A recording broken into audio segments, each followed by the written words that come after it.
Cada día se ve más la hipocresía internacional, la falta de empatía, el mirar para otro lado, el asesinato completo, absoluto, el genocidio, sin nadie protestando. La muerte de 165 periodistas, un país arrasado, una población arrasada en una ocupación en misericordia. Seguiremos luchando y seguiremos resistiendo. Ayer se cumplía un año desde el ataque de Hamás contra Israel, que se saldó con más de 1.200 personas asesinadas y más de 200 rehenes israelíes capturados. Hoy se cumple un año desde que el gobierno de Benjamin Netanyahu inició en la Franja de Gaza el peor genocidio del siglo XXI. 12 meses después de que el ejército de Israel empezara a bombardear la cárcel a cielo abierto más grande del mundo, los palestinos asesinados superan los 41.000, más de la mitad. Niños y mujeres, hay todavía más de 10.000 desaparecidos bajo los escombros, más del 60% de las edificaciones de Gaza han sido destruidas, incluyendo la práctica totalidad de las escuelas, las universidades y los hospitales. Alrededor del 90% de la población ha tenido que huir de sus casas y los crímenes de lesa humanidad cometidos contra el pueblo palestino incluyen el corte de suministros de agua, de electricidad, de comunicaciones y de alimentos. Como hiciera el Tercer Reich alemán con los judíos durante uno de los peores genocidios del siglo XX, el gobierno de Netanyahu, que no representa a los judíos sino solamente a los sionistas, ha puesto en marcha una maquinaria de aniquilación industrial de un pueblo entero en clave de limpieza étnica. La diferencia es que, hace algo menos de un siglo, Estados Unidos y los países libres de Europa hicieron frente a Adolf Hitler, situándose del lado correcto de la historia. En nuestra época, y por desgracia, los mismos pueblos que lucharon contra la oscuridad nazi hoy apoyan comercial, diplomática y militarmente a los genocidas. Después de todo lo contemplado a lo largo del último año, resulta evidente para la mayor parte de la gente decente de nuestro país que lo que está haciendo Israel en la Franja de Gaza es un genocidio y no puede estar en ningún caso justificado como respuesta al ataque de Hamás. Sin embargo, el 8 de octubre de 2023 era muchísimo más difícil para cualquier ciudadano o ciudadana defender esta posición. Y el motivo es que la inmensa mayoría de los medios de comunicación, con poquísimas excepciones, justificaba por completo la reacción de Netanyahu como el derecho de Israel a defenderse. Del mismo modo que durante la guerra de Ucrania, la práctica totalidad del ecosistema mediático, desde la extrema derecha hasta la progresía mediática, abrazó el discurso otanista sin matices. Decían entonces que estábamos ante una lucha entre la civilización y la barbarie, que Ucrania podía ganar y que lo que había que hacer era enviar más y más armas, aunque eso pudiera acercarnos a un conflicto nuclear en suelo europeo. Los medios pro-OTAN, que fraguaron acusando de ser prorruso a cualquiera que defendiera la paz, un aplastante consenso propio de un régimen de guerra durante los primeros meses del genocidio en la Franja de Gaza, intentaron hacer exactamente lo mismo. No era difícil encontrar acusaciones de antisemitismo hacia aquellos que se atrevían a denunciar lo que estaba ocurriendo. A medida que fueron pasando las semanas, y en un mundo en el que casi todas las personas tienen una terminal móvil con cámara en la mano, empezó a hacerse evidente que el asesinato masivo de niños que estaba teniendo lugar en la Franja de Gaza era una aberración absolutamente incompatible con los supuestos valores del jardín europeo. Pero incluso en esas circunstancias, cualquier crítica a la actuación de Israel en los medios de comunicación empezaba de forma compulsiva con una condena rotunda al atentado de Hamás del 7 de octubre. Una vez cumplido el ritual y siempre por ese orden, podíamos encontrar a veces tímidas críticas sobre la falta de proporcionalidad de la respuesta de Israel o la necesidad de cumplir con el derecho internacional, como si hubiese una forma de implementar ese cumplimiento durante una limpieza étnica. Lo que jamás se escribía o se pronunciaba en la inmensa mayoría de los medios de comunicación, y todavía sigue siendo así un año después, era la palabra prohibida: genocidio. A pesar de que era evidente que estábamos asistiendo a una operación en la que, por un lado, teníamos a uno de los ejércitos regulares más poderosos y más avanzados del mundo, y del otro a civiles que estaban siendo asesinados de manera masiva bajo las bombas. En esas circunstancias, apenas unos pocos modestos digitales se atrevían a llamar genocidio al genocidio. La inmensa mayoría hablaban, y hablan algunos todavía, de una guerra entre Israel y Hamás. En octubre de 2024 es mucho más difícil mantener una posición tan indecente desde la progresía mediática y política, y el tiempo ha ido colocando a cada uno en su lugar, pero todavía sigue siendo muy poco habitual encontrar medios de comunicación que rechacen y desmonten de manera activa la propaganda sionista. Uno de los ejemplos más llamativos tuvo lugar la semana pasada, cuando un tal Pablo Echenique confrontó en directo y por primera vez en todo un año al portavoz del Ejército de Israel, a Ronnie Kaplan, en el programa Todo es Mentira, presentado por Risto Mejide, del que Echenique es colaborador habitual. Lo sucedido en el plató fue inédito básicamente porque hasta que Risto dio la palabra a Echenique, Kaplan se había paseado por todos los medios de comunicación de España durante 12 meses y nadie le había llamado genocida en su cara, hasta que llegó Echenique. Además de llamativo, el ejemplo es relevante porque no es casualidad que Pablo Echenique sea uno de los coordinadores de Diario Red. En el periódico de Canal Red, apenas una semana después de que se iniciara la operación militar por parte de Israel y ya teniendo datos suficientes sobre su alcance, ya se publicó un editorial en el que hablábamos de genocidio. Y lo mismo ocurrió aquí, justo 2 días después, en La Base. Desde el primer momento ha sido un compromiso inalienable de Canal Red y Diario Red informar de forma rigurosa, con respeto a la verdad y a los hechos históricos y desde una perspectiva de izquierdas y comprometida con los derechos humanos sobre el que está siendo uno de los capítulos más pavorosos de nuestra época, el genocidio ejecutado por Israel en la Franja de Gaza. Desde aquellos primeros días han sido incontables los programas y las piezas periodísticas que hemos elaborado para desmontar la propaganda que los sionistas martillean desde la mayoría de los medios de comunicación cómplices. Hoy, gracias también a la potente movilización popular en las calles a favor de la causa del pueblo palestino, y aunque la derecha y la extrema derecha todavía apoyan abiertamente la operativa genocida, hoy la progresía mediática se ha visto obligada a rectificar parcialmente su indecente posición inicial que les estaba arrastrando hacia la incineración de su capital político y de su capital reputacional. Aunque todavía somos un proyecto mediático modesto, pensamos que desde la humildad y el buen trabajo hemos contribuido a que la marea en algún momento pueda empezar a cambiar. Y si hemos podido hacerlo con libertad, si nos hemos podido mantener firmes ante las presiones, si el propio Ronnie Kaplan nos está queriendo difamar últimamente a una costa de ponerse una vez más en ridículo, si hemos podido dar la batalla ideológica para empujar la ventana de Overton y que cada vez más gente tenga que reconocer algo tan básico como que un genocidio es un genocidio, todo eso ha sido básicamente por el apoyo de nuestras socias y nuestros socios.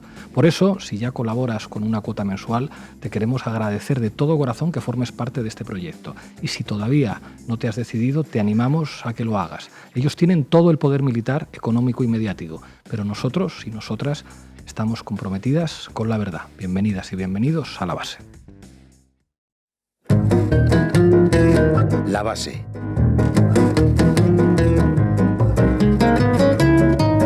Bueno, hoy en La Base conmemoramos algo terrible, el inicio de un genocidio en pleno siglo XXI. Ina Finogénova, ¿qué nos traes? Bueno, has adelantado algunas cifras, pero vamos a profundizar más con datos, con argumentos y con rigor.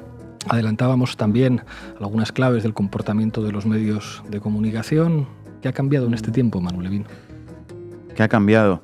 Bueno, yo creo que han cambiado algunas cosas. Ha cambiado que ya es muy difícil en esta época ocultar lo que sucede. Hace algunos años hizo falta que un tal Julian Assange fuera preso por dar a conocer lo que hacía Estados Unidos en Irak. Hoy existen los teléfonos móviles, existen las redes sociales y millones de personas en todo el mundo han podido ver con sus propios ojos lo que sucede. Creo que eso ha cambiado, pero la propaganda mediática no ha cambiado mucho. Un año de genocidio, un año de propaganda mediática del genocidio. Hoy vamos a contar con una de esas periodistas que es la excepción en un mar de reglas. Alguien que desde el principio se atrevió a llamar a las cosas por su nombre, asumiendo los riesgos que eso conlleva en nuestro país. Hablamos de Olga Rodríguez, que estará con nosotros. Arrancamos, Xavi. ¿A qué me invitan? El análisis internacional de Ina Finogénova. Adelante, compañera. Bueno, el genocidio en Gaza dura ya 366 días. Ayer, 7 de octubre, se cumplió un año desde el ataque de Hamás contra la población civil israelí, que abrió un nuevo, que no el primero, como parecen afirmar los grandes medios, capítulo de horrores para civiles, médicos, periodistas, profesores, alumnos, trabajadores sociales, todos los que están encerrados en el trozo de tierra más densamente poblado del mundo, que es Gaza.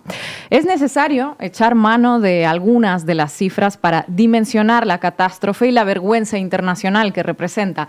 No perdamos de vista, eso sí, que detrás de todas esas cifras que vamos a repasar hay vidas destruidas.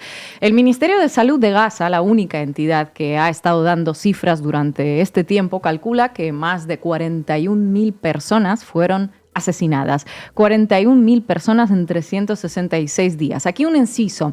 El que aporta estos datos es efectivamente el Ministerio de Salud de Gaza, que muchos medios se empeñan en decir controlado por Hamás, como si los ministerios en Israel no los controlase también un gobierno, en este caso un gobierno ultra. Y las propias autoridades israelíes no se cansan de decir que esta es la única fuente para quitarle credibilidad. Y sí, claro que son las autoridades palestinas las que dan estos datos, más que nada porque Israel no deja entrar a nadie más en la zona, incluyendo organizaciones humanitarias e instituciones internacionales. En cualquier caso, son cifras avaladas también por instituciones como la Organización Mundial de la Salud. Y esa cifra, la de más de 41.000 muertos, muy probablemente está subestimada. Como indica Olga Rodríguez en su reciente artículo para el diario.es, a esa cifra hay que sumarle a los desaparecidos bajo los escombros, a los fallecidos por causas indirectas como la desnutrición, el hambre o las enfermedades provocadas por el bloqueo, como la polio, por ejemplo. En julio pasado, importante precisar que fue hace menos de 3 meses, la revista científica británica The Lancet hizo pública una carta en la sección de correspondencia cuyos autores dijeron que no sería inverosímil estimar que unas 186.000 muertes o más podrían ser atribuibles al actual conflicto en Gaza. Los autores de la publicación toman como referencia un informe de 2008 elaborado por la Secretaría de la Declaración de Ginebra sobre conflictos armados que sostiene que por cada persona que muere en una guerra de forma violenta, entre 3 y 15 personas más mueren por causas indirectas. 186.000 muertos hasta julio pasado. Estaríamos hablando de entre el 7 y el 9% de la población total de la Franja de Gaza asesinada en un año. A ese dato de The Lancet se suma una carta que trabajadores sanitarios de Gaza dirigieron la semana pasada a Joe Biden y Kamala Harris.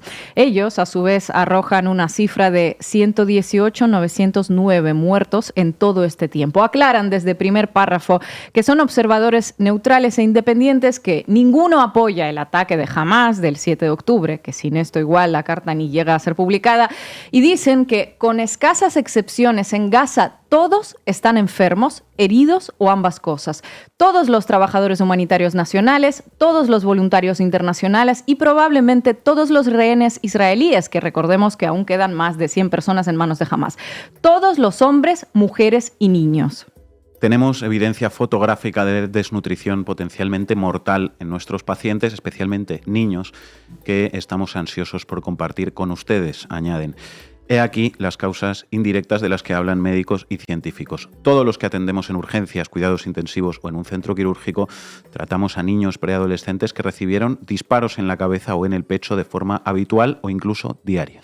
Este número descomunal de muertos tiene más flecos que analizar. Por ejemplo, hace unos días Oxfam publicó un nuevo análisis en el que reveló que las fuerzas de defensa de Israel asesinaron en un año a más mujeres y niños en Gaza que cualquier otro ejército en cualquier otro conflicto durante el mismo periodo de tiempo en las últimas 2 décadas. En 20 años no hubo tal masacre de mujeres y niños como en este último año en Gaza. Ni Irak, ni Afganistán, ni Siria, ni Libia, ni Ucrania. Lo dice, atención, no el partido bolchevique, lo dice Intermon Oxfam. Todo un éxito de la estrategia militar de Netanyahu. Y tampoco hubo tal masacre de periodistas. Según Reporteros Sin Fronteras, en un año Israel asesinó a más de 130 periodistas en Gaza. De nuevo, más que en cualquier otro país en el mismo periodo de tiempo y más que en cualquier otro conflicto. Y no es que fueran daños colaterales. Al menos 32 de esos periodistas fueron atacados deliberadamente mientras hacían su trabajo, dice el informe de Reporteros Sin Fronteras.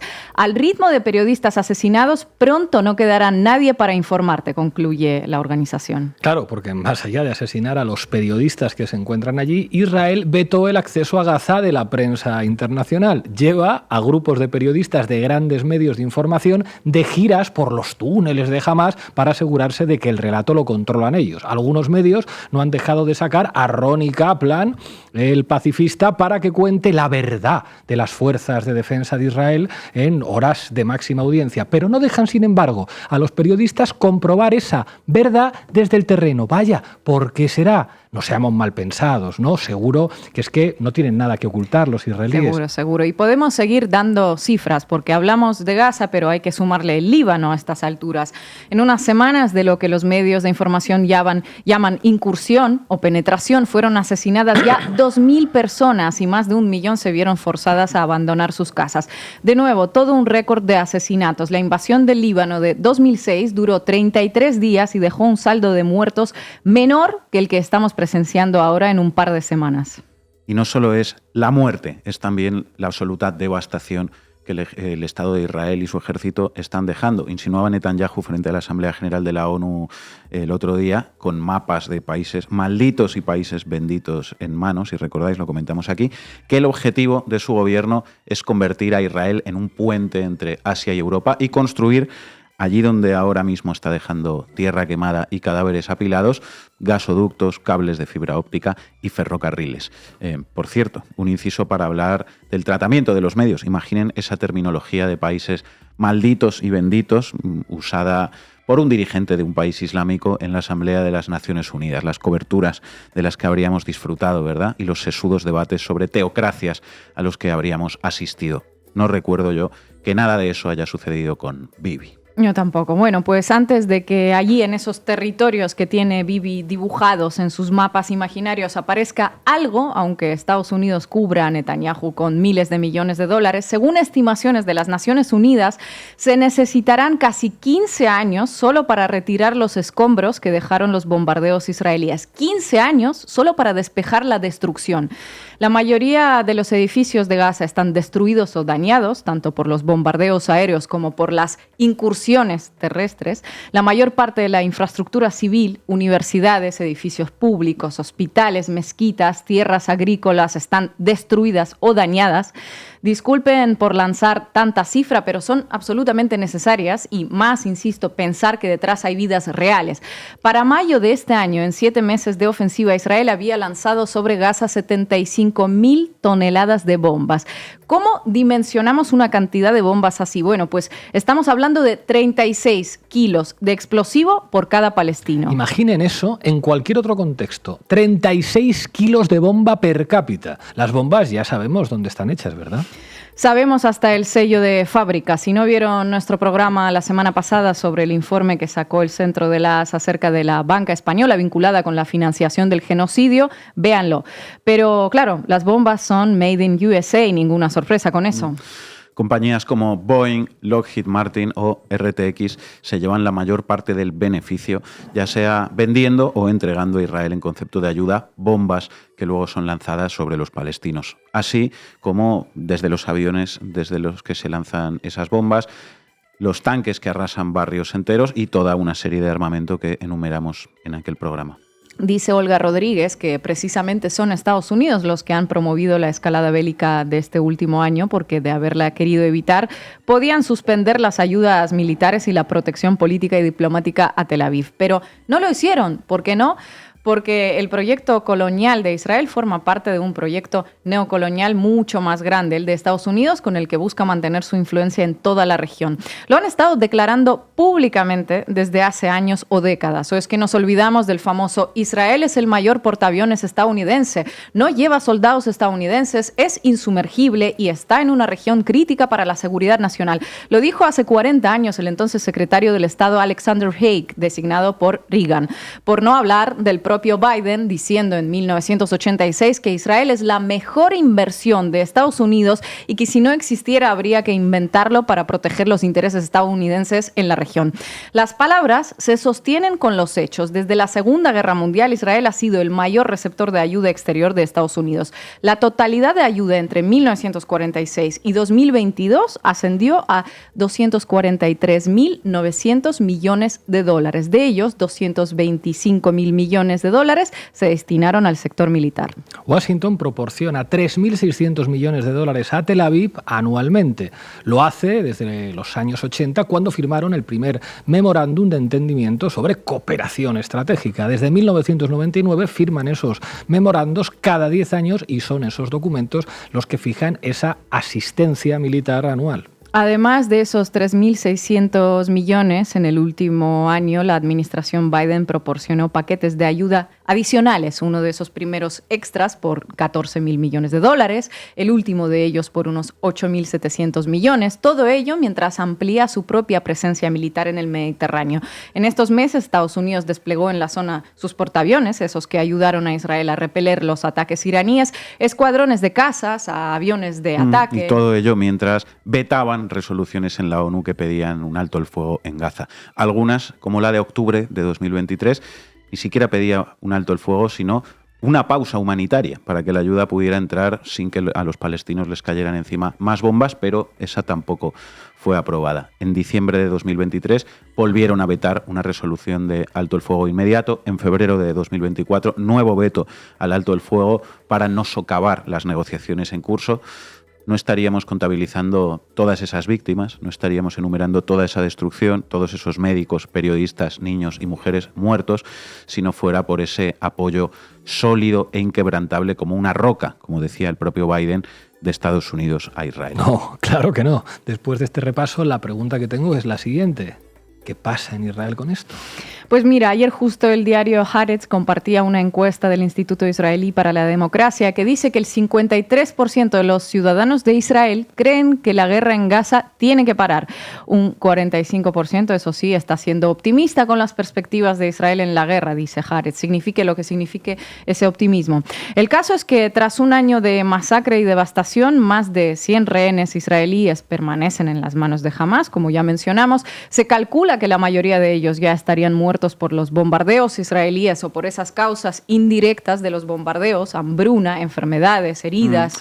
Sí, Israel asesinó al líder de Hamás, Ismail Haniyeh, y al de Hezbollah, Hassan Nasrallah, algo que sectores afines a Netanyahu percibieron como un éxito, pero ¿debilita eso a esas organizaciones? ¿Va a acabar con ellas? No, eso solo perpetúa la guerra y el terror. Tal cual, una guerra que en su segundo año tendrá nuevos problemas regionales, mayores ataques sobre el Líbano con consecuencias para todo Oriente Medio y un impacto que no se ha experimentado probablemente desde las primaveras árabes.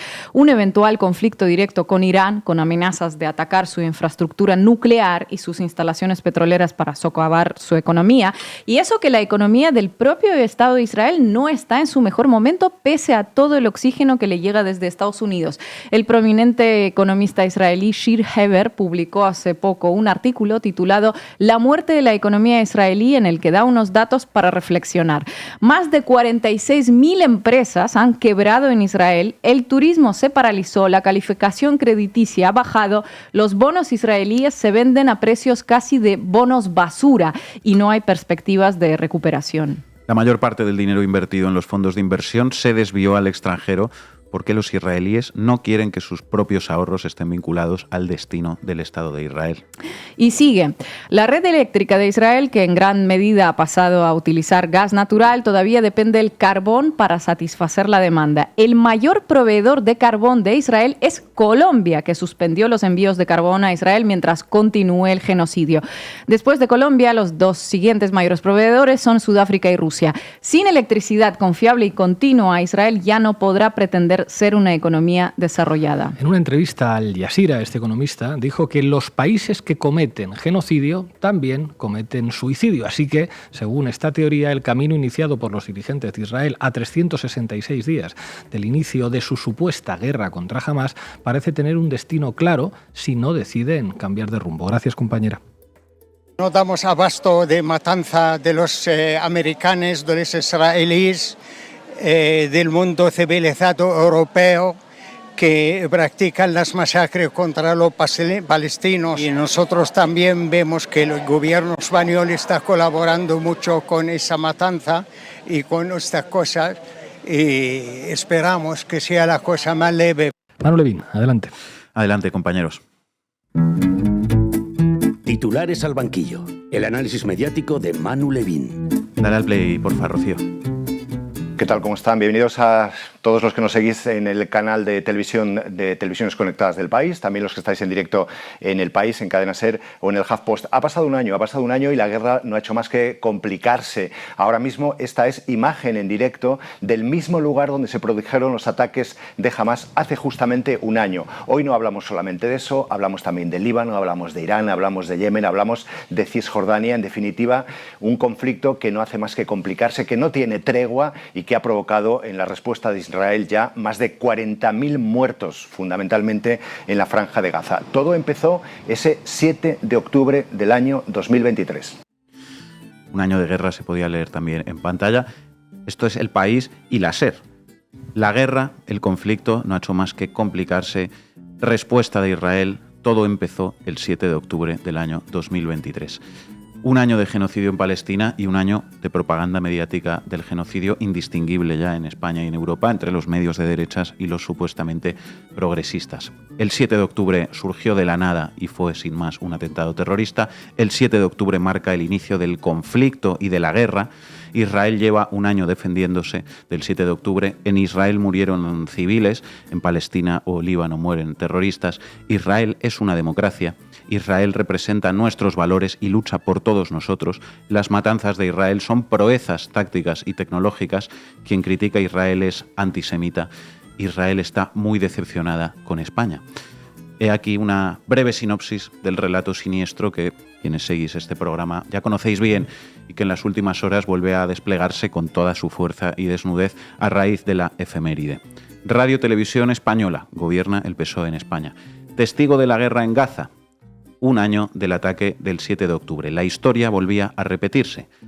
Lo vivido el último año, según esta pieza en la televisión pública de España, es, cito literal, una contundente respuesta ante el mayor ataque a la población civil en los 75 años de la historia de Israel. El asalto y la posterior masacre se produjo en un día sagrado, al igual que lo hicieron los ejércitos sirio y egipcio medio siglo antes, desatando la guerra del Yom Kippur. La historia volvía a repetirse. El 7 de octubre como punto de inicio y causa de la guerra. La guerra del Yom Kippur también fue provocada por los árabes. La colonización, la ocupación, el apartheid, la limpieza étnica, el genocidio, todo lo causaron los palestinos de los países vecinos. Israel lleva 76 años defendiéndose. Vamos a escuchar a Xavier Fortes en directo en Televisión Española. Un año de los atentados de Hamás. ¿Los palestinos son conscientes del daño que les han causado esos atentados por la respuesta israelí? ¿O está en una situación tan desesperada que no hay posibilidad de crítica, autocrítica por esto? Quien causa daño a los palestinos son, de doble de tambores, los propios palestinos, que provocan la respuesta de Israel. Claro, porque todo esto no es más que una respuesta. 40.000 muertos, 118.000 muertos son una respuesta que es culpa de los palestinos. Joder, Xavier, se podía hacer mejor. Claro, son una respuesta y la culpa es de ellos por resistir. Si se hubieran quedado calladitos y obedientes otros 76 años, no habría pasado nada de todo esto. Un buen corte este de Fortes para recordar que, a mi modo de ver por lo menos, exigir a los palestinos paz sin justicia es violencia también, porque es exigirles que se sometan, que no resistan, que no se rebelen, que se dejen desplazar, asesinar, robar, humillar y pisotear el cuello bajo la bota de un ejército de ocupación. Un buen momento también este corte para recordar la resolución 3070 de la Asamblea General de la ONU. La Asamblea General, fiel a su resolución 1514 de 14 de diciembre de 1960, en la que figura la declaración sobre la concesión de la independencia a los países y pueblos coloniales, consciente de la importancia de la realización universal del derecho de los pueblos a la libre determinación y de la rápida concesión de la independencia a los países y pueblos coloniales. Preocupada por la continua represión y el trato inhumano infligido a los pueblos que se encuentran todavía bajo dominación colonial, reconociendo la necesidad imperiosa de poner pronto fin al régimen colonial, a la dominación extranjera y a la subyugación foránea. Reafirma el derecho inalienable de todos los pueblos que se encuentran bajo dominación colonial y extranjera y subyugación foránea a la libre determinación, libertad e independencia. Reafirma igualmente la legitimidad de la lucha de los pueblos por librarse de la dominación colonial extranjera y de la subyugación foránea por todos los medios posibles, incluida la lucha armada. Condena a todos los gobiernos que no reconocen el derecho a la libre determinación e independencia de los pueblos, especialmente de los pueblos de África que están todavía bajo dominación colonial y del pueblo palestino. Resolución 3070 de la Asamblea General de las Naciones Unidas. Pero ya sabemos que en la prensa progenocidio del Jardín Europeo el derecho a defenderse no es del pueblo nativo que vive bajo ocupación ilegal, sino del Estado colonizador, ¿verdad? Eso te cuenta la prensa. Daily Mail, prensa británica, pieza de ayer, 7 de octubre. Israel se ve obligado a defenderse de los cohetes lanzados por Hamas y Hezbollah el 7 de octubre. Le Figaro, prensa francesa, que con motivo del aniversario del genocidio presta sus páginas al ministro de Exteriores de Israel, Israel Katz. Quien quiera la paz debe luchar contra el terrorismo. Ha pasado un año desde que los vasallos del régimen islamista iraní iniciaron la guerra contra Israel. Y vuelta al Daily Mail, prensa británica, para recordar otro elemento que hay aquí, detalles conmovedores sobre las víctimas israelíes, deshumanización de las víctimas palestinas o libanesas. Atención a la diferencia de lenguaje y tono. Daily Mail, miles de personas se reúnen en vigilias a la luz de las velas en todo el mundo para conmemorar un año desde la masacre del 7 de octubre. Docenas secan lágrimas de sus ojos mientras sostienen en alto fotos de sus seres queridos fallecidos. Daily Mail, Hezbollah está ahora cosechando lo que durante tanto tiempo ha sembrado para otros. En medio de la destrucción pensé, había una cierta ironía. Se informa que Hezbollah usó walkie-talkies como sistema de comunicación de respaldo. ¿Quién dice que el Mossad no tiene sentido del humor? Víctimas israelíes el 7 de octubre. Vigilias, velas, seres queridos, lágrimas en los ojos. Víctimas libanesas de Israel cosecharon lo que sembraron. Ironía, sentido del humor del Mossad. Ole, periodistas. Y vamos a detenernos un poco hoy en El Español, que ha venido cargadito pues en estas últimas horas de efeméride con casi todos los ingredientes juntos de la propaganda progenocidio. Fascinación por el ejército de Israel y propaganda de su armamento, lo comentamos también el otro día. Así es el demonio del viento, el nuevo misil de Israel con el que ejecutar ataques masivos sobre Hezbollah. Israel está muy decepcionada con España. Israel acusa a España de ser un paraíso para incitar a su destrucción y glorificar los crímenes de Hamas.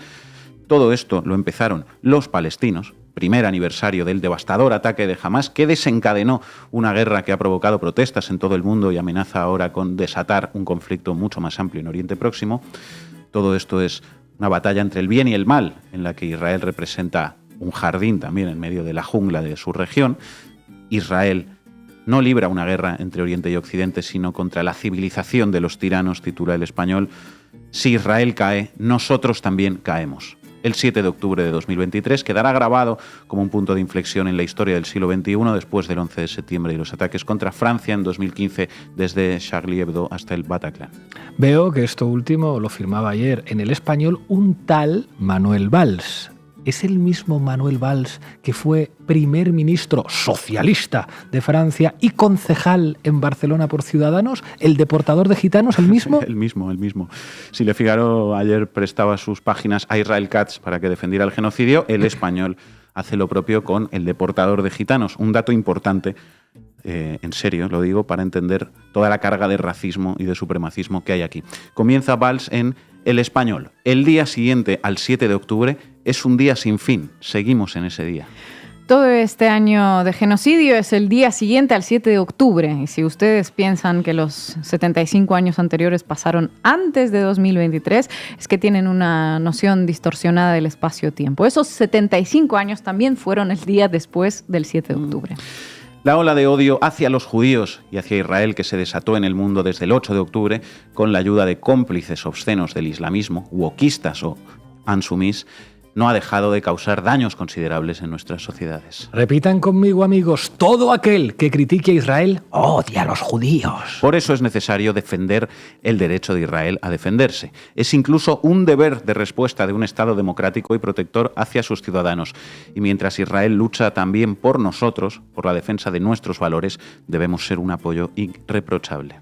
Israel es una democracia que está cumpliendo su deber de asesinar a 40.000 palestinos. Es más, nos está defendiendo a todos nosotros, lucha por nuestros valores. Hay que defender su genocidio porque ese genocidio también es el nuestro. Israel lucha también por nosotros. Hay que reconocer que la de Valls es una forma muy clara y muy transparente de afirmar lo que efectivamente es Israel. Una colonia occidental en Palestina, un portaaviones estadounidense y europeo en menor medida en la región. Más del español en esta pieza de Valls, propaganda de la invasión del Líbano. Estaban preparando, recordáis, un nuevo 7 de octubre. Hezbollah tenía un plan similar al de Hamás. Hace tiempo que construye infraestructuras militares en el sur del Líbano, en medio de poblaciones civiles, y se entrena para conquistar la Galilea y llevar a cabo una masacre aún mayor contra Israel. Ustedes piensan que Israel ha invadido el Líbano varias veces, pero las apariencias engañan, amigos. En realidad, quien quería invadir Israel eran los libaneses. Glorificación del terrorismo de Estado israelí y su atentado de los Vipers en el Líbano. Con una proeza tecnológica y táctica, dice Manuel Valls, el socialista, la pequeña cantidad de explosivos destinada a tocar únicamente a los portadores de estas herramientas ha permitido neutralizar a miles de terroristas de Hezbollah, minimizando al máximo los efectos colaterales sobre civiles. ¡Qué proeza! ¡Cómo mola el Mossad! ¡Qué genios! ¡Qué fieras! ¡Bravo, bravo! Y el eterno comodín con todos ustedes de la propaganda israelí para arrojárselo a la cara a cualquiera que critique a Israel, incluso aunque ese cualquiera sea judío. ¿Por qué no? Lo escuchamos en boca del director de este periódico, El Español, el reputado periodista al que jamás han pillado mintiendo. Jamás. Pedro J. Ramírez. Siendo sinceros con nosotros mismos, tenemos que reconocer que solo la pervivencia de un cierto antisemitismo más o menos sumergido explica que parte de la opinión pública española sea más comprensiva con los ataques terroristas de Hamás y Hezbollah que con las acciones militares con las que Israel trata de garantizar sus fronteras. Pues lo de siempre, el Estado de Israel es sinónimo de los judíos, aunque la mayoría de los judíos viven fuera de Israel, y si no te gusta que se cometa un genocidio, por lo que sea, es porque odias a los judíos, incluso aunque tú mismo seas judío. En ese caso es que te odias a ti mismo y debes tratarte con un psicoanalista. En fin, ¿para qué seguir ya a estas alturas, verdad? Respondiendo con argumentos a la ignominia de esta gente. Un año de propaganda y el balance final de la labor de los medios de comunicación durante estos 12 meses la dio ayer el atormentado portavoz en español del genocidio y amigo de este programa, Ronnie Kaplan, tras ser entrevistado una vez más por Antonio García Ferreras en La Sexta, tu canal de izquierdas. Agradezco la oportunidad de haber tenido una entrevista en Al Rojo Vivo. Agradezco la sensatez de Antonio, el conductor. Agradezco la sensatez de Antonio García Ferreras, firmado Ronnie Kaplan, el portavoz oficial de un ejército que ha asesinado a más de 40.000 personas. Agradece a Ferreras su tratamiento del genocidio. Pues queda todo clarísimo, ¿verdad, Antonio? Y en este año hemos comprobado que el señor Kaplan podría hacer extensible su agradecimiento al conjunto de los grandes medios de comunicación en España y en el extranjero. En fin, qué asco. Gracias, Manu. Se llama genocidio. Benjamin Netanyahu es un criminal. Esto no va de guerra ni de paz, va de descolonización. El genocidio de Israel en la Franja de Gaza ha provocado que la región sea un polvorín. No se puede estar vendiendo armas a un Estado genocida. Cada mentira para justificar el genocidio en Gaza, amplificada por los medios, se repite ahora en Líbano, Yemen, en Siria. Israel nunca ha ocultado lo que es y lo que busca. Es Occidente, sus políticos y sus medios de comunicación los que intentan suavizar a un Estado genocida. Una vergüenza para todo ese periodismo y para todos esos periodistas que le siguen el juego. Y yo realmente le creo a Irán cuando dice que quiere borrar Israel del mapa, al igual que este señor Echenique. Este señor es el portavoz de un genocidio. Porque sabemos que las complicidades tienen que ser denunciadas con nombre propio. Es la mínima valentía que corresponde al periodismo de rigor. Y aquí sí nos vamos a atrever.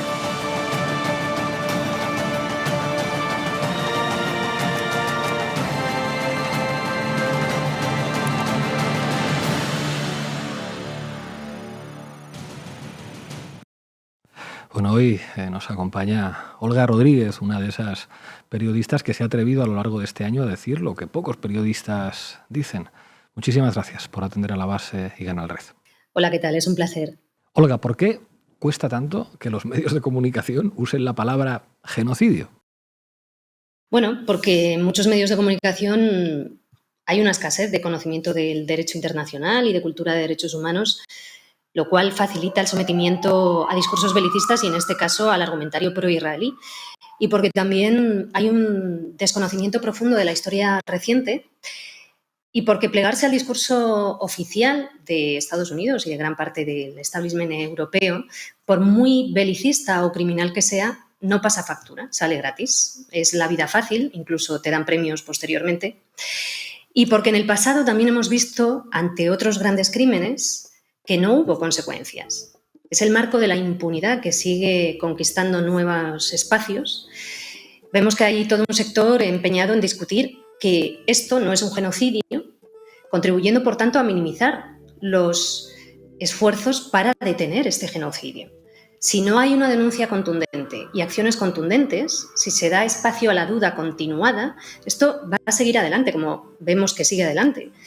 Con la elección del enfoque narrativo, siempre se toma partido. Y se está tomando partido por la duda que perpetúa el genocidio, o se toma partido por narrativas equidistantes, alejadas de los hechos.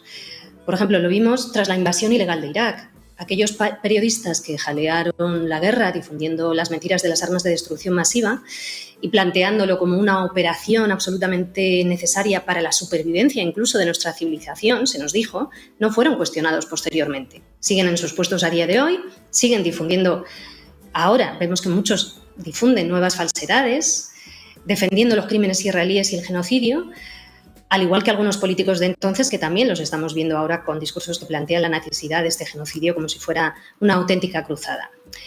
A mí me preocupa, por ejemplo, estar viendo estos días narrativas que acusan a los palestinos de ser culpables de que se les mate, o espacios que colocan al mismo nivel el discurso que denuncia el genocidio ante el discurso que lo defiende, o argumentarios que están empleando datos que son falsos o hechos que son falsos frente a discursos que, bueno, se ciñen a los hechos y al marco de los derechos humanos y del derecho internacional. Aquí sabemos que hay al menos 42 muertos, sabemos que hay muchos más. Hay un contexto de hambre provocada. Siguen desvelándose informaciones que prueban que Israel impide la entrada de ayuda humanitaria suficiente y que Estados Unidos lo sabía y lo sabe. No se están contabilizando las muertes por hambre y por enfermedades provocadas directamente por estos ataques y por el bloqueo israelí, por el impedimento de la entrada de ayuda.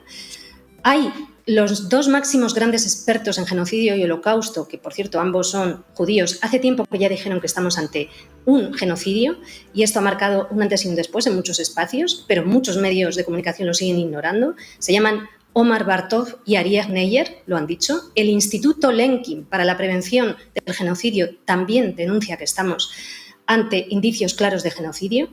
Cuando en el futuro nos pregunten ¿y tú qué hacías?, algunos periodistas, si son sinceros, tendrán que decir yo hacía todo lo posible por minimizar la gravedad de lo que ocurría. Y hay otra cuestión que observamos estos días y con esto termino, una narrativa que sigue presentando todo esto como si todo hubiera comenzado el 7 de octubre, como si no hubiera décadas de ocupación ilegal violando las resoluciones de Naciones Unidas, como si no hubiera habido una limpieza étnica por parte de Israel en 1947 y 1948, como si desde entonces no hubiera habido varias ocupaciones ilegales y una extensión territorial colonial. Algún día va a tener que haber un alto el fuego y tras ello tendrá que haber rendición de cuentas.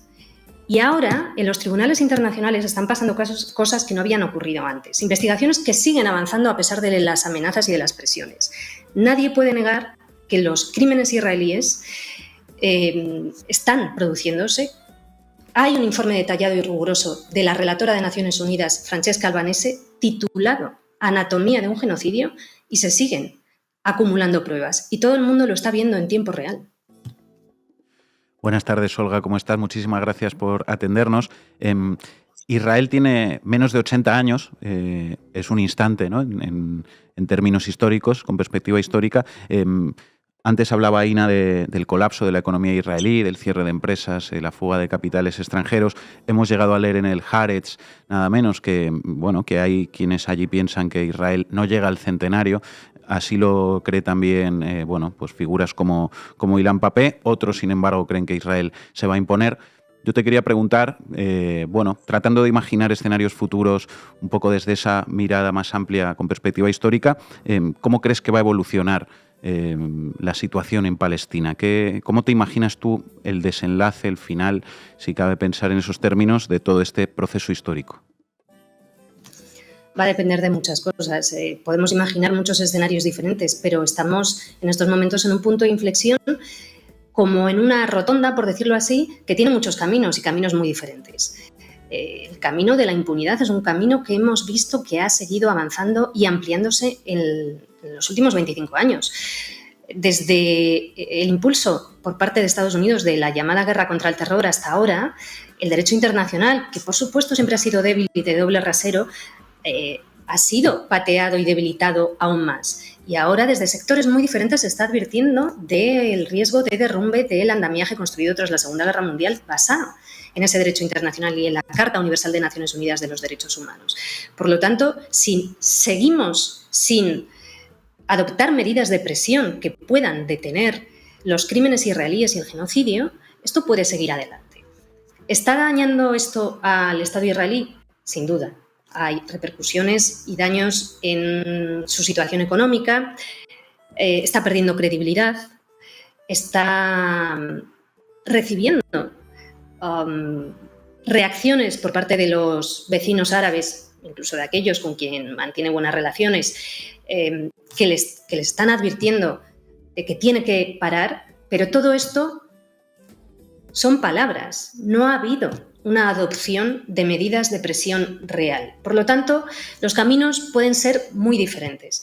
¿Es posible otro Israel, un Israel que no aplique el apartheid, que renuncie a la ocupación ilegal de los territorios palestinos y que incluso pueda convertirse en un Estado democrático llamado Palestina o llamado Israelistán o Palestiarriel, como dicen algunos palestinos con ese humor amargo e inteligente que les caracteriza? Es posible, claro que sí, pero para eso Israel tendría que renunciar a esa ocupación ilegal, tendría que renunciar a su régimen de apartheid y tendría que ceder. Y no quiere ceder ni un milímetro, lo estamos viendo. Por eso está apostando por la perpetuación del genocidio y por la extensión de esta guerra permanente y eterna, a través de la cual quiere seguir impulsando su plan colonial, su extensión territorial y sus planes de dominio. Y así lo ha mostrado Netanyahu antes de los ataques de Hamás del 7 de octubre ante Naciones Unidas, con mapas que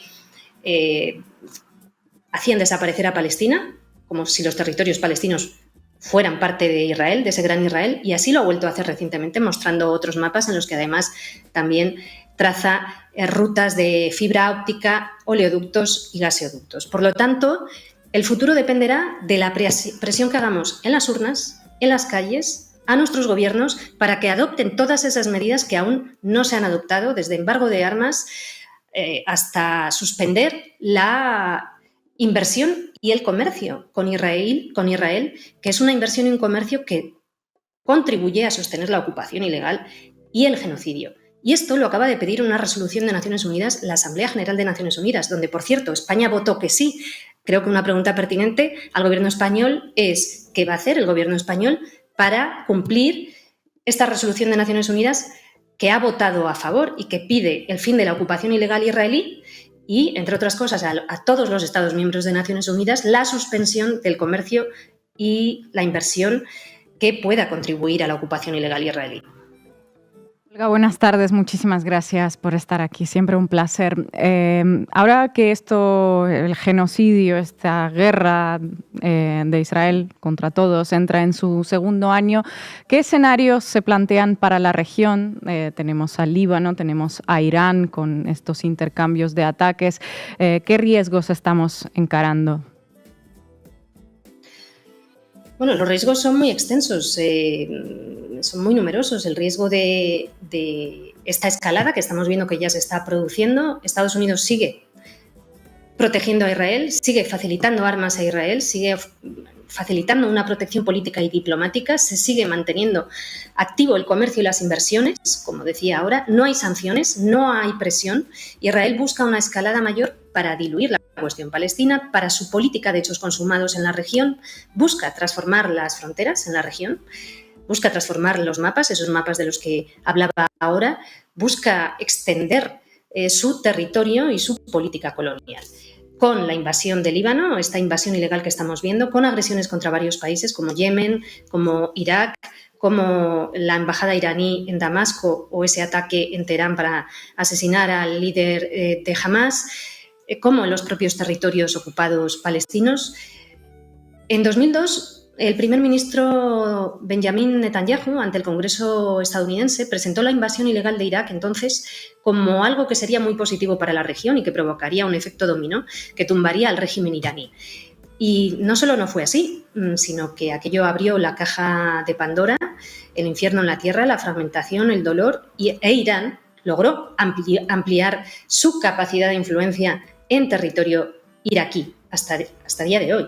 Con cada nueva guerra contra el terror, estamos viendo que hay más violencia, que se multiplica la violencia, que se extiende el conflicto bélico, el dolor, la fragmentación. Y en todo esto vemos que hay de fondo una búsqueda por un control mayor de recursos naturales, de rutas comerciales. Una escalada al otro lado del Mediterráneo puede tener repercusiones muy serias en este lado del Mediterráneo. Y por último, otro peligro. Hay un frente belicista internacional, con algunos elementos ultraderechistas incluidos de aquí de Europa, aliados de Israel, empeñado en derrumbar definitivamente las leyes internacionales y en establecer la ley de la jungla. Un nuevo orden sin reglas, donde es más fácil también acceder a recursos naturales en un momento en el que una de las preocupaciones es el agotamiento de estos recursos naturales. A través de la banalidad del mal, teorizada por la filósofa Hannah Arendt, se deshumaniza a sectores de la población para que sean más fácilmente matables y también para que les tengamos miedo. Para que tengamos miedo de las víctimas, que esto, de hecho, es parte esencial de las dinámicas de un genocidio. A la ultraderecha, a lo largo de la historia, se la suele subestimar y también se la está subestimando ahora. Y estamos viendo que hay una pulsión de muerte presentada como necesaria. Y esto es a lo que tenemos que tener miedo. Y ante lo que hay que adoptar medidas antes de que sea demasiado tarde. Olga Rodríguez, muchísimas gracias por atender a Canal Red y a La Base. Hasta pronto. A vosotros, un placer. Llegamos al final. No olviden hacerse socios de Canal Red en apoya.canalred.tv o pulsando en este QR que ven aquí en pantalla. Les dejamos con un tema de reincidentes que ya hemos escuchado algunas veces aquí. Yaved se esconde entre las rejas. Hasta mañana.